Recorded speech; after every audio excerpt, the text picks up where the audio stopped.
The sun barely broke over the horizon as the Apache Longbow unit stirred to life at the remote airfield. Mechanics, ordnance specialists, and pilots moved with disciplined precision, their synchronized steps echoing off the hangars.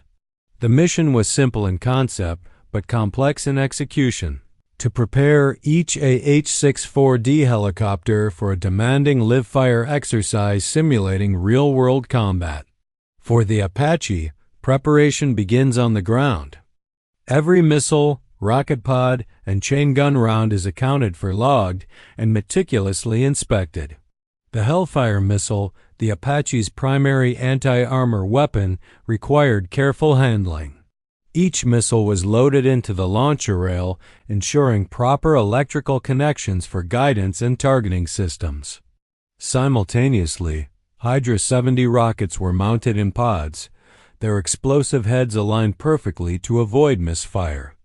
The 30mm M230 chain gun, while mechanically simpler, demanded calibration to synchronize with the fire control system. Crews checked feed belts, ammunition counts, and gun elevation limits, knowing a misalignment could spell disaster during training or combat. Weight distribution was equally crucial. Overloading one side of the aircraft could affect flight dynamics, rotor stress, and agility, potentially compromising mission success. Pilots reviewed the helicopter's avionics, ensuring radar systems, longbow fire control, and targeting sensors were fully operational. Communication systems were tested with ground control and other helicopters in formation. Loadout choices were discussed.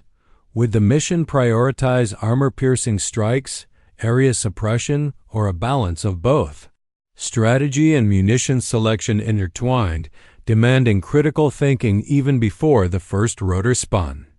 Amid the mechanical hums and shouted confirmations, the airfield became a microcosm of military efficiency. Every decision, every attachment, and every pre-flight check emphasized teamwork and accountability. The Apache's deadliness was not just in its firepower but in the precision of preparation.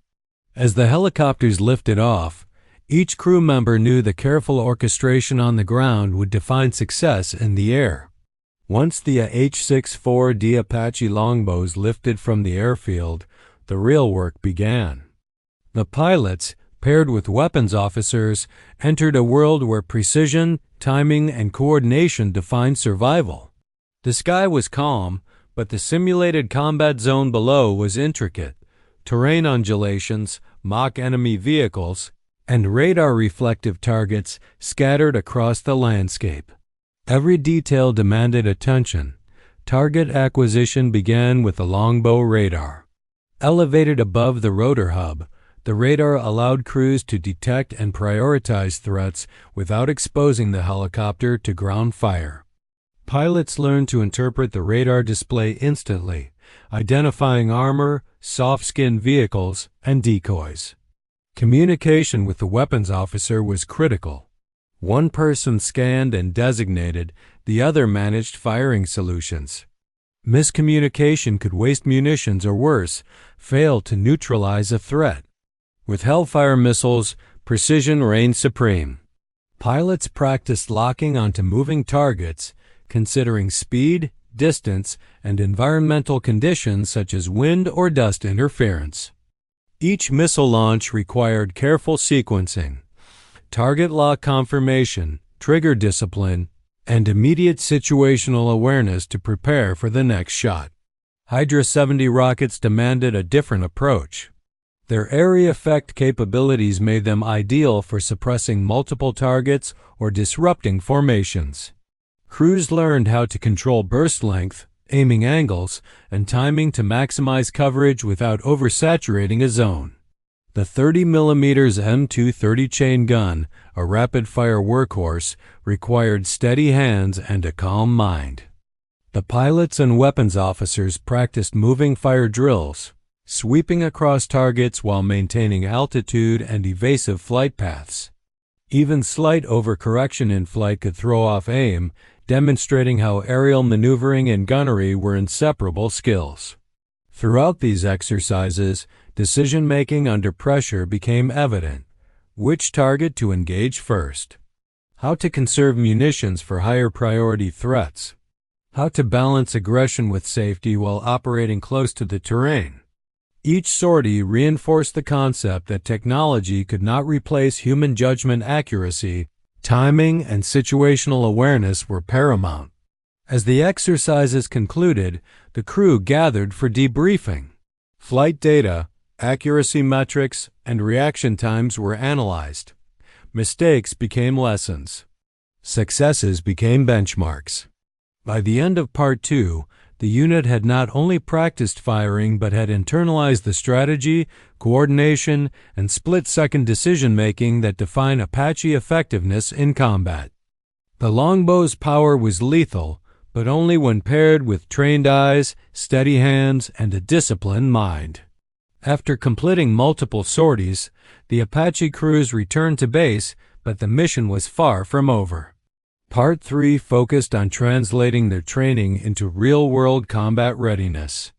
The day's exercises were dissected in exhaustive debriefings, where pilots, weapons officers, and ground personnel analyzed every detail from targeting decisions to munitions usage, from radar interpretation to flight maneuvers under pressure.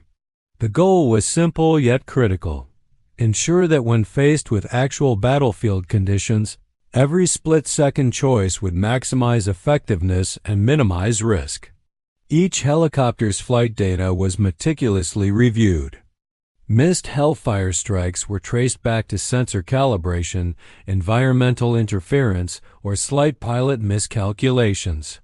Hydra 70 rocket bursts were evaluated for coverage efficiency, ensuring crews could suppress or neutralize multiple targets without wasting ordnance.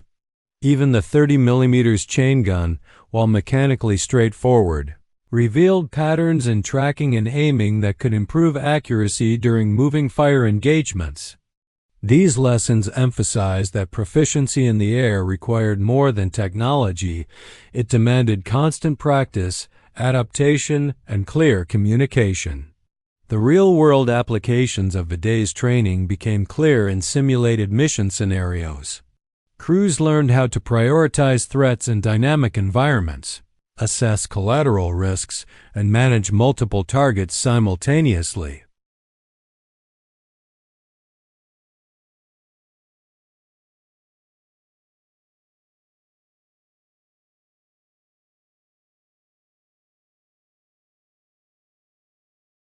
Leadership and teamwork were repeatedly tested, reinforcing the importance of trust between pilot, weapons officer, and ground support. In final discussions, commanders highlighted the broader implications. The AH-64D Apache Longbow was more than a helicopter. It was a force multiplier. Its advanced weaponry, radar, and fire control systems gave crews unprecedented capabilities. But these tools could fail without trained, disciplined operators. The exercises reinforced that preparation, coordination, and continuous learning were just as vital as technological superiority. Crews left the debriefing not only better shooters but more strategic thinkers, understanding how individual actions affect broader mission outcomes. By the end of Part 3, the narrative shifted from technical details to operational philosophy. The Apache's effectiveness in combat rested on human skill, precision, and judgment combined with advanced weaponry. Proper weapons load, gunnery proficiency, and tactical awareness were inseparable. Each crew member recognized that survival and mission success depended on rigorous training, disciplined execution, and the ability to adapt under pressure.